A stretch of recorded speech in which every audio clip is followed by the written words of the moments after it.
engineers, welcome back to Entry Engineering Jobs. So, ഇന്ന് എൻ്റെ കൂടെ ഉള്ളത് ഷഫീർ സാറാണ്. സാർ നമ്മുടെ എൻട്രിയിലെ ഫാക്കൽറ്റിയാണ്. സാറിന് 23 വർഷത്തെ എക്സ്പീരിയൻസ് ആണ് GCC ഫീൽഡിലുള്ളത്. സാർ ഇപ്പോൾ കറൻ്റ്ലി വർക്ക് ചെയ്യുന്നത് കൊമേഴ്ഷ്യൽ മാനേജറായിട്ടാണ്. സോ ഇന്നത്തെ സെഷനിൽ നമ്മുടെ BIM, QS അതുപോലെ തന്നെ സ്ട്രക്ചറൽ ഡിസൈനിൽ ഒരുപാട് കാൻഡിഡേറ്റ്സിനുള്ള കൺസേൺസ് അഡ്രസ്സ് ചെയ്യാനായിട്ടാണ് സാർ ഇപ്പോൾ നമ്മളോടൊപ്പം വന്നിരിക്കുന്നത്. Hi sir. സാർ, നമ്മുടെ ഒരു കോമൺ ആയിട്ടുള്ള ഡൗട്ട്, സിവിൽ എഞ്ചിനീയേഴ്സ് ഇപ്പം ഓട്ടോ ക്യാഡ് ചെയ്യുന്നുണ്ട്, അതുപോലെ സൈറ്റ് വർക്കും ചെയ്യുന്നുണ്ട്. അപ്പോൾ നമ്മുടെ ഈ ഒരു quantity surveying, BIM, structural design ഇതൊക്കെ പഠിക്കുന്നത് വഴി അവർക്ക് കരിയറിൽ ഉണ്ടാവുന്ന ചേഞ്ച് എന്താണ്? ആസ് യു നോ, ഇന്ത്യയിൽ നിന്നൊരു വർഷം ഏകദേശം 12 ലക്ഷം എഞ്ചിനീയറിംഗ് സ്റ്റുഡൻസ് പഠിച്ചിറങ്ങുന്നുണ്ട്. ഇത് എഞ്ചിനീയറിംഗ് ഗ്രാജുവേറ്റ്സ് ആണ്.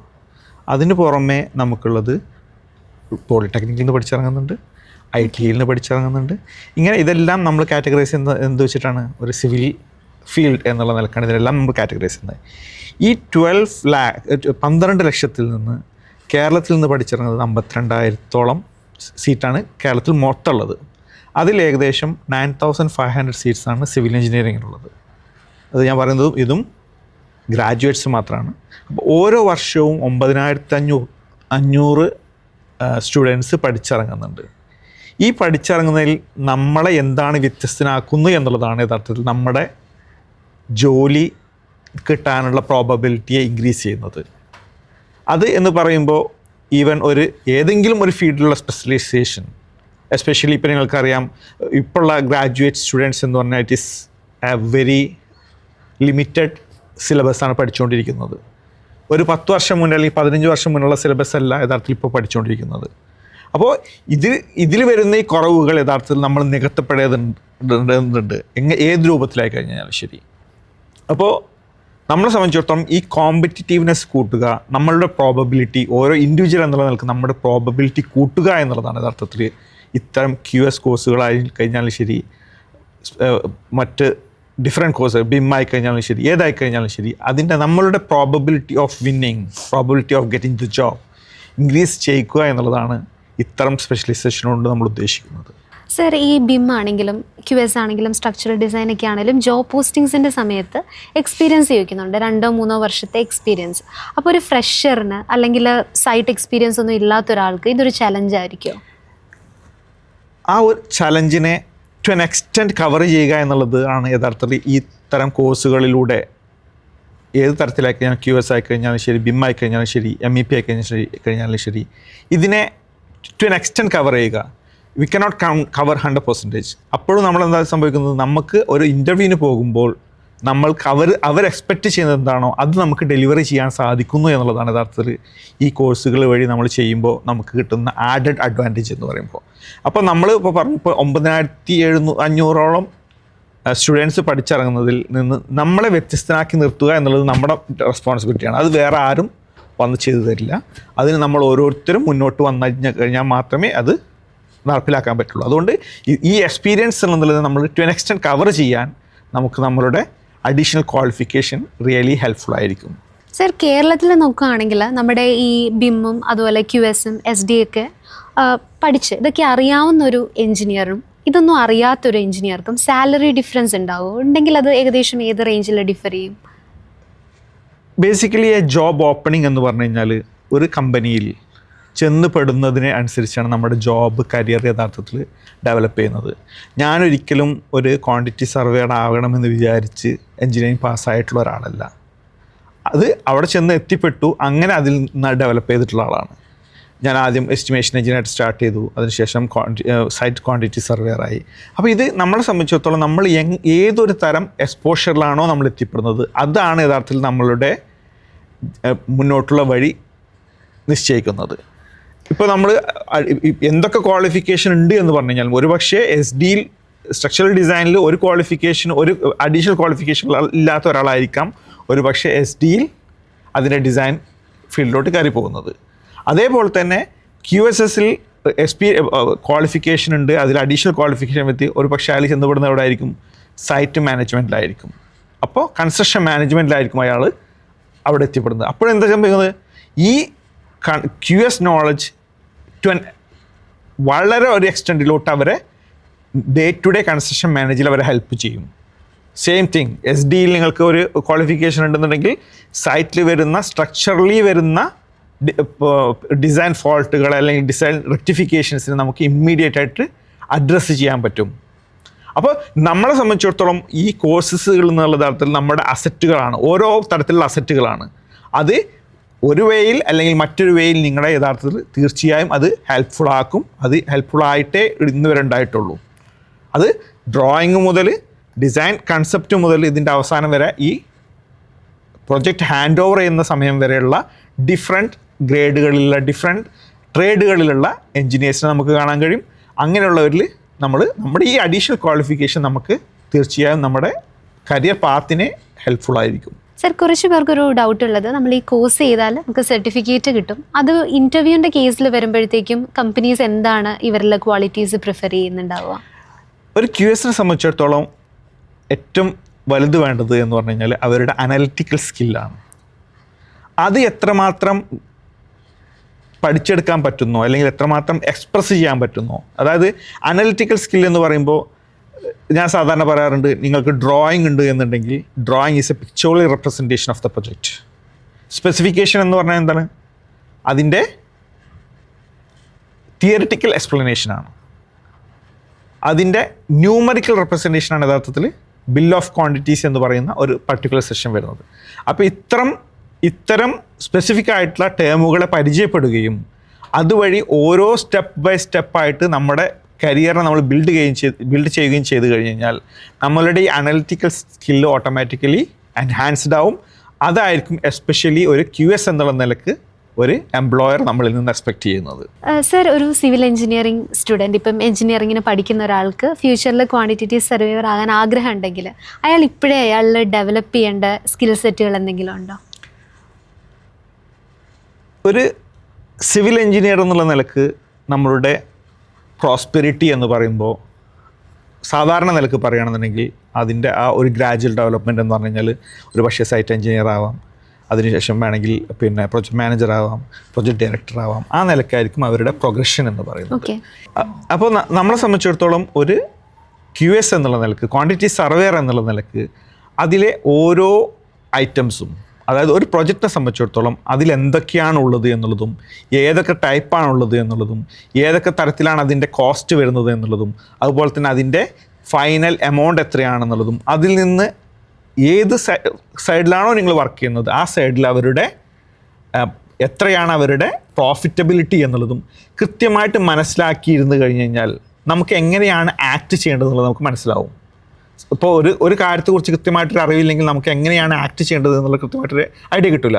അതേസമയം ഒരു പ്രോജക്റ്റിനെ കുറിച്ച് ഇൻ ആൻഡ് ഔട്ട് എല്ലാ നോളജ് ഉണ്ട് എന്നുള്ള ഒരാളാണെന്നുണ്ടെങ്കിൽ അവരെ സംബന്ധിച്ചിടത്തോളം എന്തൊരു അഡ്വൈസ് കൊടുക്കുമ്പോഴും ബേസിക്കലി QS എന്ന് പറയുമ്പോൾ ബേസിക്കലി എൻ അഡ്വൈസർ റോളിലോട്ട് ആണ് വരുന്നത്. നോർമലി അവരെ കുറച്ചുകൂടി എൻഹാൻസ് ചെയ്ത് പറയുന്നത് കൺസ്ട്രക്ഷൻ ലോയേഴ്സ് ആയിട്ട് അവരെ പറയാം, അല്ലെങ്കിൽ കൺസ്ട്രക്ഷൻ എക്കണോമിസ്റ്റ് ആയിട്ട് അവരെ പറയാം. ഇതൊക്കെയാണ് യഥാർത്ഥത്തിൽ ഒരു QSൻ്റെ റോൾ എന്ന് പറയുമ്പോൾ. അപ്പോൾ നമ്മളെ സംബന്ധിച്ചിടത്തോളം ഒരു സ്കിൽ സെറ്റ് എന്ന് പറയുമ്പോൾ ഓട്ടോമാറ്റിക്കലി എന്ത് വേണം? ഡ്രോയിങ് അനലൈസ് ചെയ്യാനുള്ള കഴിവ് വേണം. അതോടൊപ്പം തന്നെ സ്പെസിഫിക്കേഷൻ അനലൈസ് ചെയ്യാനുള്ള കഴിവ് വേണം. ബിൽ ഓഫ് ക്വാണ്ടിറ്റീസ് റീഡ് ചെയ്യാനുള്ള കഴിവ് വേണം. അതുപോലെ തന്നെ ആ പ്രൊജക്റ്റ് എങ്ങനെയാണ് എക്സിക്യൂട്ട് ചെയ്യേണ്ടത് എന്നുള്ളതിനെക്കുറിച്ചുള്ള നിയമം എന്താണ് എന്നുള്ളത് അറിയണം. അതിനെ നമ്മൾ പറയുന്നത് കോൺട്രാക്ട്സ് എന്നാണ് പറയുന്നത്.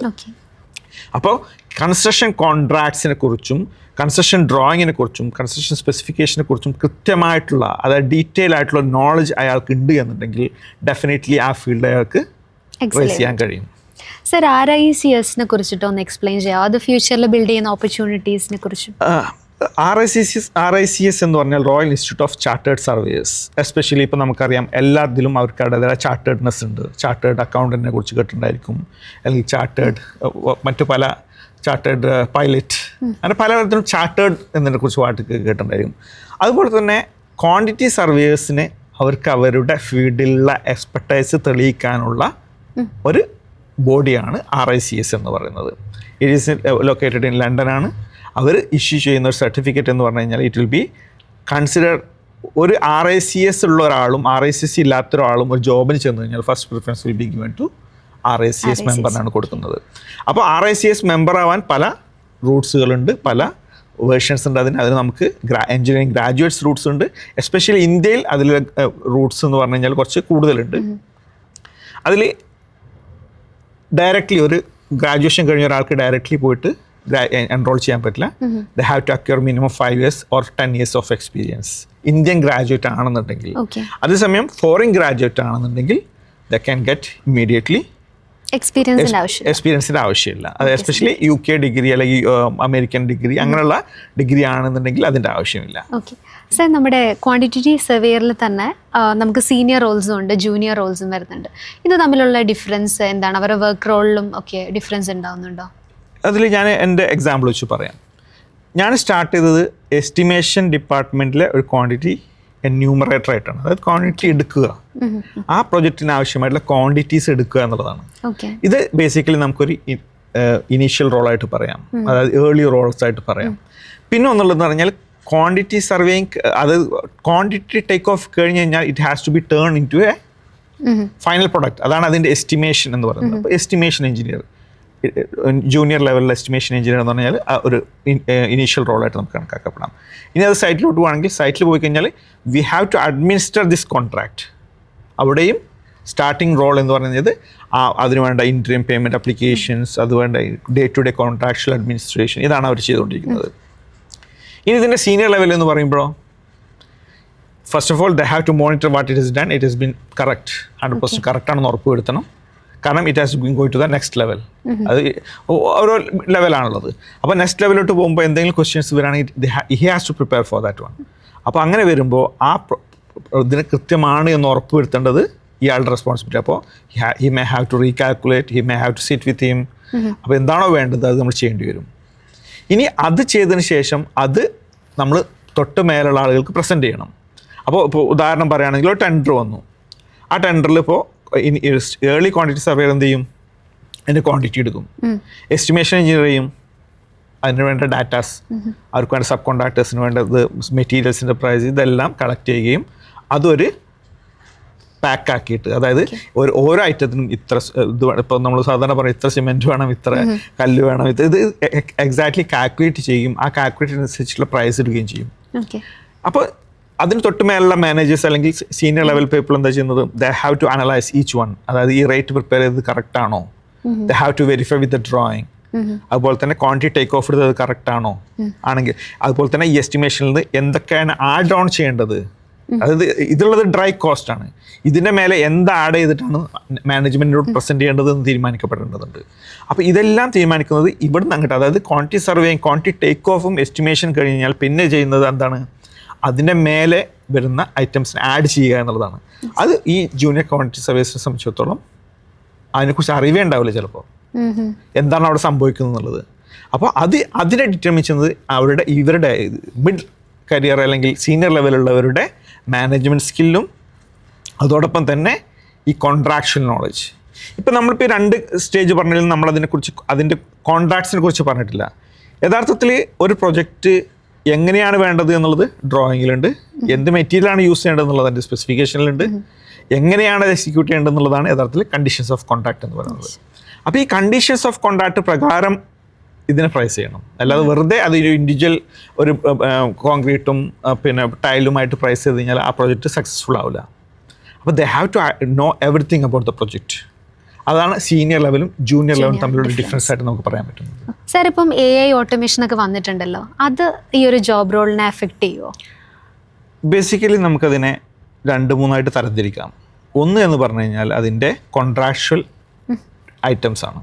കോൺട്രാക്ച്വൽ ഐറ്റംസ് ഒരിക്കലും ഞാൻ ഇൻ്റർപ്രറ്റ് ചെയ്യുന്ന പോലെ ആയിരിക്കില്ല നിങ്ങൾ ഇൻ്റർപ്രറ്റ് ചെയ്യുന്നത്. ഒരു സെൻറ്റൻസ് ആയിരിക്കും, ആ സെൻറ്റൻസ് ഞാൻ വായിക്കുന്ന അതേ അർത്ഥമായിരിക്കില്ല നിങ്ങൾ വായിച്ചാൽ കിട്ടുന്നത്. അതാണ് ഈ കോൺട്രാക്ട്സ്. അത് ഇതെല്ലാം മാൻമെയ്ഡാണ്, അതായത് എല്ലാവരും മനുഷ്യരാൽ എഴുതിണ്ടാക്കപ്പെട്ടതാണ്. അപ്പോൾ ഇങ്ങനെ വായിക്കുമ്പോൾ നമുക്ക് ഡിഫറെൻറ്റ് ഒപ്പീനിയൻസ് ഉണ്ടായിരിക്കും. ഈ ഒരു സ്കോപ്പ് ഒരിക്കലും AIക്ക് കിട്ടുന്നില്ല.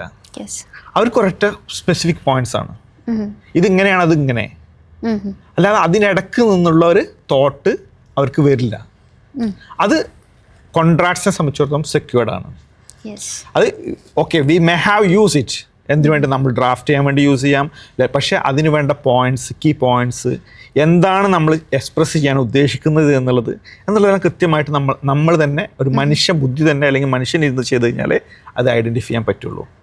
ഒന്ന്. ഇനി രണ്ടാമത്തത് അതിൻ്റെ ഡ്രോയിങ്സ് ആണ്. ഡ്രോയിങ്സ് നമുക്കറിയാം. ഫസ്റ്റ് ഞങ്ങളൊക്കെ ബിടെക്കിന് പഠിക്കുന്ന സമയത്ത് it is with mini drafters.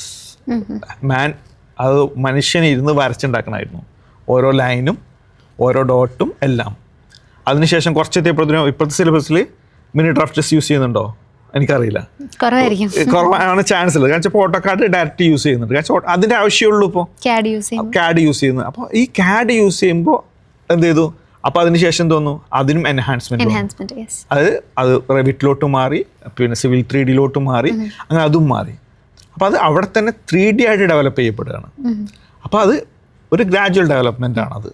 അതിൽ നിന്ന് നെക്സ്റ്റ് സ്റ്റെപ്പിലോട്ട് പോയി കഴിഞ്ഞാലും this has to be feed by someone. ഒരാളെ കൊണ്ടായിരിക്കണം അത് ഫീഡ് ചെയ്യപ്പെടേണ്ടത്, എന്താണ് ഇതിലോട്ട് വേണ്ടത് എന്നുള്ളത്. ഇപ്പോൾ എനിക്ക് ഇത്ര സൈസുള്ള റൂം വേണമെന്ന് പറഞ്ഞു കഴിഞ്ഞാൽ ആർക്കിടെക്റ്റിനുള്ള മനസ്സിലുള്ള കൺസെപ്റ്റ് ഒരിക്കലും ഒരു AI ജനറേറ്റ് ചെയ്യാൻ പറ്റില്ല. ഓക്കെ, ഏറ്റവും എക്സ്റ്റെൻഡ് നമ്മൾ പറഞ്ഞു കൊടുത്താൽ പറ്റുമായിരിക്കും, പക്ഷേ ഈ പറഞ്ഞു കൊടുത്തതിനോട് എളുപ്പമാണ് ഇയാൾക്ക് ഇത് ഉണ്ടാക്കാനാണെങ്കിൽ പിന്നെ അത് ചെയ്താൽ പോരെ. അപ്പോൾ അത് അവിടെയും നമ്മളെ സംബന്ധിച്ചിടത്തോളം നമ്മുടെ റോൾസ് വളരെ ക്ലിയർ ആണ്, അതിൽ യാതൊരു പ്രശ്നവും സംഭവിക്കുന്നില്ല.